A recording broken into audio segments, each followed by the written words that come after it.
around 6% of deaths among the causes of death worldwide. So it accounts for 6%. And hypertension is a silent disease, but it's not a killer disease.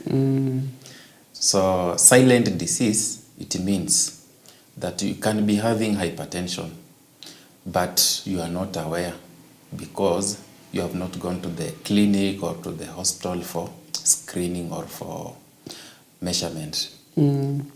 Let's start defining what hypertension is. Right. Hypertension is is a chronic condition characterized by persistent or sustained elevation of blood pressure. So why am I saying sustained? You can go to the clinic today, the doctor takes your blood pressure measurements, you get that the levels of hypertension are a bit higher, but that doesn't define you being hypertensive. Your blood pressure is high, but we are yet to diagnose you as a hypertensive patient. For me, as a doctor or a clinician or a nurse, to know whether you are hypertensive, I need to repeat these measurements again and again. So when I find out that the recordings of your measurements are higher than the normal ranges, then we start thinking of diagnosing as a hypertensive patient. So someone may ask, what's the normal blood pressure? We have classification of blood pressure measurement from normal to optimal, normal high, type 1 hypertension, type 2, also type 3. So it ranges according to the values or levels of blood pressure measurement. All right. Now, speaking about hypertension being a silent disease, can someone, what are some of the common signs of hypertension? Or does someone have to be screened? Thank you for your question. Signs and symptoms of hypertension might mimic a certain condition. But we just say there are warning signs. We can't say specifically these are the exact signs of hypertension, but they are warning signs in that if you feel these signs or symptoms, then something might be wrong. Either your blood pressure is high or you might be having another condition. For example, headaches. Mostly early morning headaches, and they're actually occipital headaches. Occipital is, we mean that at the back of your head, and they usually occur mostly during the morning. We have palpitations. Palpitation is a fast or forceful heartbeat. Another thing is dizziness, fatigue. Right. We also, in male, someone may experience difficulties in erection. Yeah. So those are warning signs that maybe your blood pressure will be high. And what are some of the common causes of hypertension? Are they lifestyle related or are they genetic? There are a range of causes of hypertension. And causes of hypertension, what can I explain? Okay, we have modifiable and non-modifiable, and also hypertension can arise from underlying medical or health conditions. So modifiable health conditions, there are those conditions that you can work on it so that you prevent getting hypertension. So we start with the lifestyle. Yeah, lifestyle, we are talking about substance abuse and also diet. So those who take alcohol, consistently take alcohol, whichever amount. Kuna wale wanasema daktari, mimi nakunywanga tu kidogo. But huwezi jua hiyo kidogo inaweza kuwa ni mingi kwa mwili yako. Right. Yeah. So taking alcohol, smoking, and also taking tobacco, such things. Diet, we are talking about, there are certain foods like foods that are rich in fats, high cholesterol fats, and also high salt intake can lead to, can put you at a risk of getting hypertension. And also we are talking about weight. Those who have a lot of weight, or those who are obese, they are at a high risk of getting hypertension. What else? We have, so we have talked about lifestyle and also diet. There are also other causes of hypertension or risk factors of hypertension. I said about underlying medical conditions. Underlying medical conditions, so we have like those people who have hyperthyroidism. Hyperthyroidism is a condition whereby your thyroid gland processes or releases a lot of thyroid hormones, so are at a risk of developing hypertension.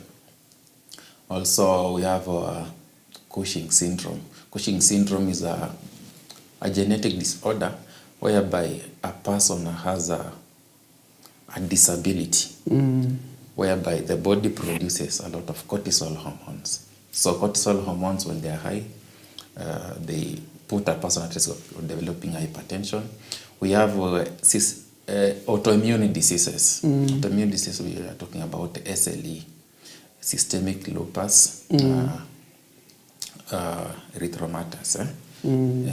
So when we talk about non-modifiable, those are the conditions or risk factors that you cannot modify. For example, let's say sex. Sex, that's whether you are male or gender.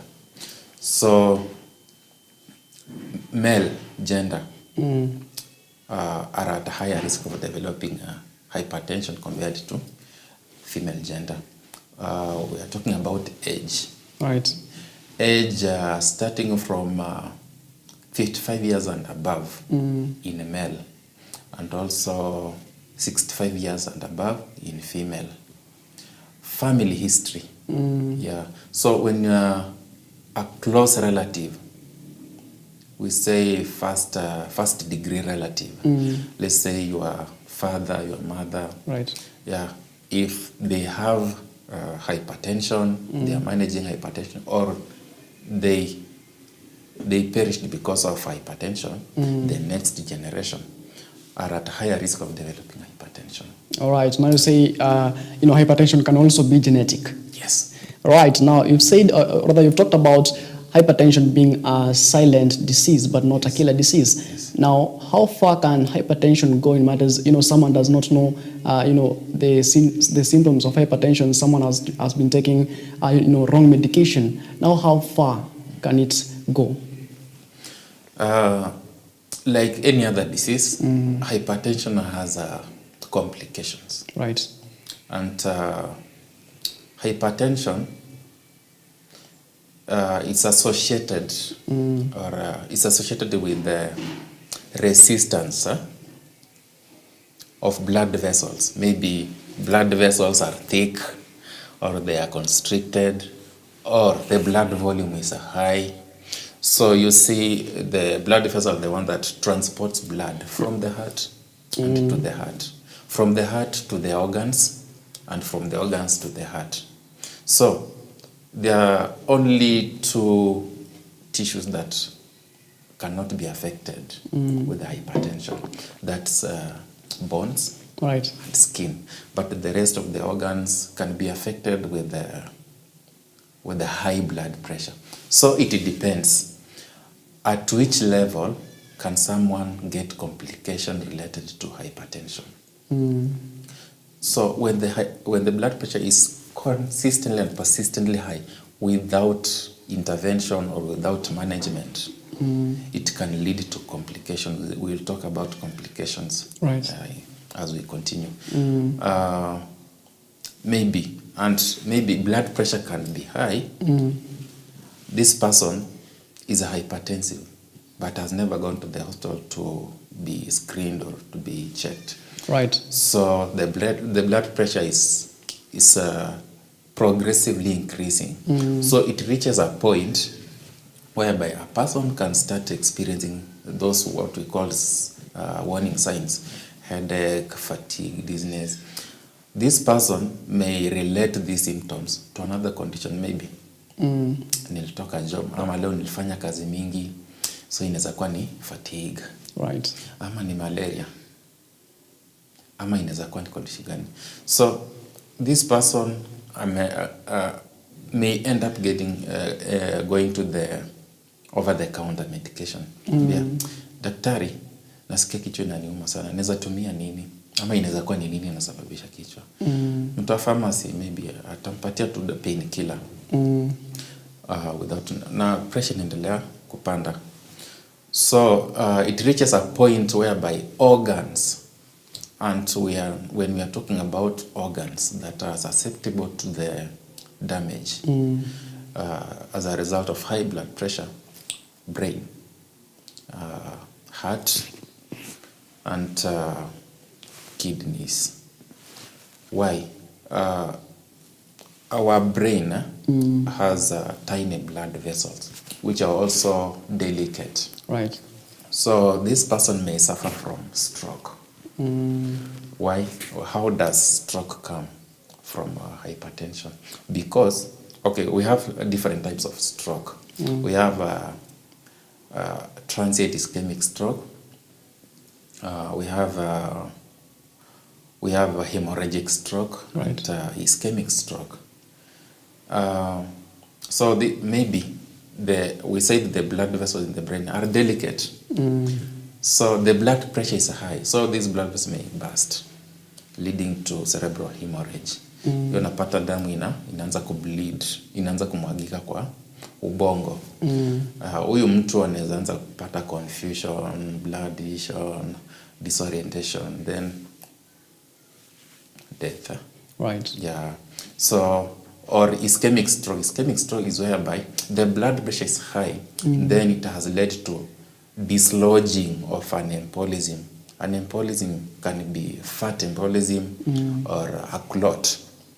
So this embolism goes to the brain, cerebral embolism. Then it occludes or it blocks the supply of blood to a certain part of brain, leading to brain death. Right. This person gets paralysis, pata side moja imekufa ama mwili yote imekufa. So cerebral hemorrhage is non-reversible. Ile unapata ubongo imemwagika kwa ubongo, hiyo huwezi reverse. Mtu anapoteza maisha yake. Right. Ischemic stroke, mtu atafanya nini? Anaweza pewa, kuna zile dawa anaweza pewa kienda kwa daktari za kuvunja ile embolism or emboline. Alafu arudi normal pole pole. Right. Now, our patient is diagnosed with hypertension. Okay. Now, what are some of the effective management strategies on a patient diagnosed with hypertension? We have types of management, non-pharmacologic and pharmacologic. So, non-pharmacologic is just a lifestyle modification. Lifestyle modification, you start by managing your weight. If you are overweight, start doing your exercise to make sure that you come to the normal BMI, body mass index. Another, how can we manage also hypertension? You can also check on our diet, change whatever you have been eating. Napunguza mafuta kwa chakula. Sana sana hii mafuta iko na cholesterol mingi, punguza mafuta kwa chakula. Punguza salt kwa chakula. Alafu kama mtu anatumia pombe, anawacha pombe. All right. Now let's talk about matters to do with diabetes mellitus. Do tell us about what's diabetic mellitus. Of course, watu ushago wanataga sukari nini for the benefit of the viewer. Do tell us about matters to do with diabetes. Okay, first of all, why are we discussing hypertension and also diabetes at the same time? Right. These two conditions are related in one way or another. These two conditions are silent diseases. You might be having high blood sugars or diabetes, but you are not aware. So the two are silent diseases. Number two, diabetes can lead to hypertension. Number three, these are chronic conditions. Number four, the complications that may arise from these two conditions are almost similar. What is diabetes? It's a sustained or persistent elevation of blood sugars. We have normal ranges of blood sugars. So we have fasting blood sugar and random blood sugar. So fasting blood sugar is the one you take the test early in the morning before you have your meals. Random blood sugar maybe during the day after you have had your meals. So the normal range, mtu anaweza uliza sasa daktari, kiwango ile normal ya sukari ni gani? So iko na ranges. Hatuwezi sema tu exact value hivi inafaa iko hivi ndio sasa iko no. Is a range between 3.5 to 8 millimole per liter. Yeah. And what are some of the factors contributing to rather the symptoms? Can someone know or he or she has diabetes? You can know whether you are diabetic if you are going for the tests like screening of blood sugars. Yeah, so someone must go to the clinic. You cannot say that you are hypertensive and you are seated at home because of how you are feeling or how you are experiencing. So you must go to the clinic, do tests, repeat tests, then the doctor will tell you whether you are just hyperglycemic or diabetic. There are hyperglycemic and diabetes. There are two different conditions. Hyperglycemic is when only your blood sugars are high, maybe for once, because unaweza enda hospitali leo daktari kupima sukari apate iko juu. Hii haimaanishi ya kwamba uko na diabetes. Sukari iko juu, so uko hyperglycemic. Maybe ukipima tena jioni utapata sukari imerudi chini, ama upime kesho pati imerudi chini, even without taking antidiabetics. Yeah. And what are some of the risk factors that individuals should be aware of about diabetes mellitus? First of all, also there are warning signs that your blood sugar may be elevated. So like there are warning signs for hypertension. There are also warning signs for diabetes or high blood sugars. So someone may start experiencing frequent urination. Yeah. Mgonjwa anakuja anakuambia daktari ninakojoa sana. Shida inaweza kuwa nini? Is a warning sign of high blood sugar. Daktari nasikia kiu sana mara kwa mara na ninakunywa maji sana. Shida inaweza kuwa nini? Is a warning sign of high blood sugars. Daktari, macho yangu siku hizi iko na shida ya kuona, kuna shida kuona ioni vizuri. Lazima nivae glasses. Mwingine anakuambia hata nikivaa glasses bado ioni vizuri. Sukari inaweza kuwa iko juu. Daktari, ninachoka sana siku hizi. Fatigability. or weight loss, ama mtu anakula sana. So those are warning signs of high blood sugars. Now, for patients with diabetes, what are some of the management? How can they manage their conditions on a daily basis? First of all, let's talk about risk factors. I've not answered that question. Who are those at risk of getting diabetes? Diabetes. Right. Family history. Yeah. Immediate family history of diabetes in the family is a risk factor. Overweight is also a risk factor, just like hypertension. Also, diet, lifestyle. Wale watu wenye wanapenda kujienjoy sana, kupiga sherehe, kukunywa vitu ziko na sukari, kukula keki, easy processed carbohydrates, it can put you at a risk of getting high blood sugars. Also, we have underlying medical conditions that can affect your pancreas, because pancreas is the organ that plays a big role in regulation of blood sugar.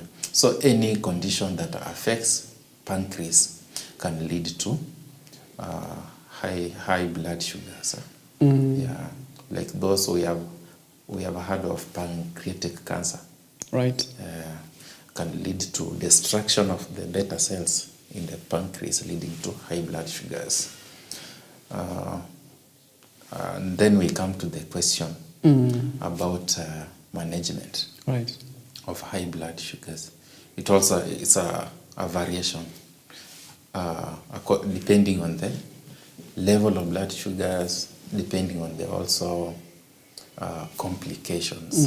Yeah, so is a variable management. So unaweza enda kwa daktari akupima upate sukari iko juu, akuambie kwanza enda uachane na vitu za sukari, ufanye mazoezi sana, alafu kwanza tumonite, maybe by that time amepata sukari iko juu but haiko juu sana, maybe na range between 10 to 12, 13 hapo hivyo, alafu nakwambia ukunywa maji kwa wingi. Yeah, so lifestyle modification. Lakini sasa inafika ile kiwango ingine, napata sukari iko juu kabisa, iko above 20, iko above 20, ama ukienda kupima mashini inakwambia high na mashini iko juu. Sasa hapa maybe mtu ameanza kupata pia complications. Right. Maybe miguu imeanza kufura. Miguu ikianza kufura inamaanisha nini? Kidneys zimeanza kuwa affected. Ama huyo mtu amekuja anakunywa maji sana, ama anatapika sana, ako na shida kupumua, vitu kama hizo, ako disoriented or confused. Inamaanisha high blood sugars has complicated something called DKA, diabetic ketoacidosis. Is a serious condition that sometimes is being usually managed in the ICU. So daktari anaweza akuanzishe dawa ya kumeza depending on which type of diabetes, ama daktari akwambie hii shida yako ya sukari ni ya kudungwa insulin. So you can use antidiabetics, oral medications or insulin injection. Kuna wale wenye wanajidunga insulin. Sasa mtu anaweza uliza, na daktari, mbona ule mwingine ako na shida ya sukari na anamezanga dawa, na mimi niko na shida ya sukari na daktari niambia nisimeze dawa, nikuwe najidunga dawa? It's because these two people have different types of diabetes. Kuna type 1 and type 2. Type 1 diabetes is usually is a diabetes as a result of absolute insulin deficiency. Absolute insulin deficiency inamaanisha huyu mtu pancreas yake haiwezi secrete insulin at all. At all. So huyu mtu ana depend insulin from outside, which is ya kujidunga. Right. Type 2 diabetes, huyu mtu ako na insulin, lakini insulin inaweza kuwa kidogo. Haiwezi regulate blood sugar vizuri kwa sababu ni kidogo. Or number 2, hii insulin iko resistant to glucose. Hasa mtu anaweza tumia dawa za kumeza. Yeah. So ina depend. Now, even as you wind up, do tell us about, the lifestyle changes that one, could adopt to, prevent him or her from having, diabetes or, of course, hypertension. One may prevent diabetes or hypertension, or one may fail to prevent hypertension or diabetes, depending on what is causing them. Okay? Yeah. But we can prevent by just observing our lifestyle. Manage your weight. Make sure that your weight sio ile mingi sana. You are within the normal BMI, body mass index. Check on your lifestyle. Avoid taking alcohol or too much alcohol. Let me just avoid alcohol. Yeah, avoid alcohol, avoid smoking, avoid substance abuse. Also, on the side of hypertension, minimize salt, or you can just avoid salt intake. Also, avoid red meat, or minimize about red meat. Avoid those foods or diet that has a lot of fats. Mostly we have cholesterol. Those foods that have got a lot of high cholesterol, someone may reduce or just avoid. Also, managing the underlying conditions. Yeah, if someone is diabetic, make sure you manage your diabetes well, so that it cannot lead to hypertension. Yeah. So why did I say that there are situations you cannot prevent? Because if it is a family history, you cannot prevent. Right. Yeah. Now, Dr. even as we wind up, tell us about, you've been a doctor in this field, for some couple of years right now. And what are some, the age brackets of the patients who are diagnosed with hypertension, of course, diabetes? Hypertension can affect any person of any age, hata watoto. Kuna wale watoto wanapatanga shida ya pressure. Kwa sababu gani? Because of certain organ complications. Let's say kidney complications can lead to hypertension in early ages. But majority of those people who are at risk are those who are at advanced age. Let's say starting from 55 years and above. That's the most probable age. For diabetes, also it can affect any age group. Yeah, there are those who are born with diabetes, because this person or the child was born with a defect in the pancreas. Maybe the pancreas do not have those cells to secrete the insulin. So this person has a type 1 diabetes. So just manageable. It's a lifetime management condition. But those who are at a higher risk, there are those who are also of advanced age. But it varies. It doesn't select which age that's a diabetes. It can affect any person of any age. Right, there you have it. Many thanks, of course, making time to be with us this particular morning. I do appreciate your, educative insights here on our program. I was joined by Dr. Jackson Ngolo Kante, who is an expert in hypertension and diabetes mellitus. Of course, he has said that, hypertension and diabetes, they are related, and, it can also be family genetic. All right, we shall be keeping, having these episodes of conversation just to educate you about your health. It is exactly 32 minutes past the top of the hour. Many thanks, of course, being part of the program. You've been watching Morning Live. My name is Martin Mashari, and just to remind you that Rema Feast 2025 actually kickstarted on Monday, the 1st of September 2025, and is actually scheduled to, conclude tomorrow, the 5th day of September 2025. Thousands of believers, gathered at Uhuru Park. And of course, we'll be gathering, of course, today at Uhuru Park, to raise their voices in unison, praying, of course, calling out on the name of our Lord Jesus Christ. Of course, we shall be bringing you that live coverage here on EBN television later on in the day. Many thanks, of course, being part of the program. My name is Martin Masharia. Once again, do have yourself, a lovely day. And as always, let's do this again when God says we do.